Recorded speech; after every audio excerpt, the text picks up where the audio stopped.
Did you know that the Quran says semen comes from between backbone and ribs? Yes, in Surah 86, verse 7, it says, does he not realize what he is created from? He is created from a gushing fluid which comes from between backbone and ribs.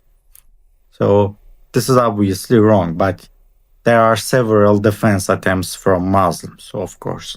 And I want to examine the most popular one, which goes like this. The testicles are in that space when in the embryonic stage. So that's what the verse talks about.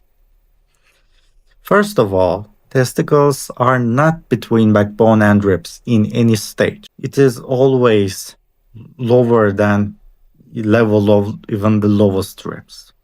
Okay. But second, and most importantly, why do we choose that?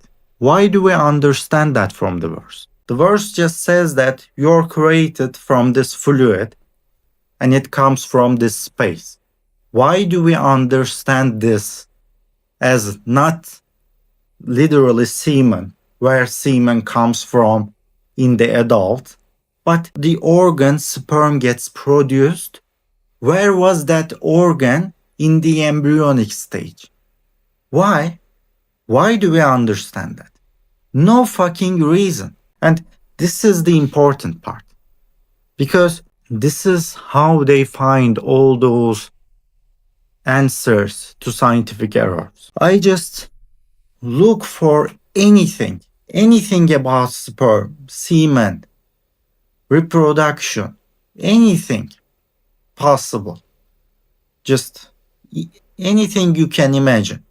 And which is connected to that space, which I also expanded because, like I said, testicles are not between backbone and ribs. It is still lower than even the lowest ribs. So we also judge by ourselves that we can take that as backbone and ribs. So I look for anything, any stage, anything about sperm, anything, in the structure of semen, some component of semen, where was that in any stage, anything about, it can be about orgasm, birth, reproduction, any fluid, anything at all. And when I find something about in all those things that is connected to this space, this expanded huge space, I just go like, this is what it's been talking about. So this is the mentality. This is why there is no justification from the Quran, because we choose the meaning. We choose what we understand from the verse according to the fact we already know. We decide what the verse means according to what we already know. So naturally, there is no justification for why we are understanding this from the verse, from Quran, independent from the fact we already know.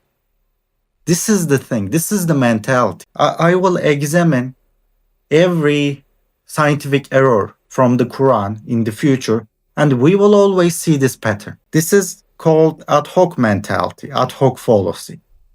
And this is how they find all those answers.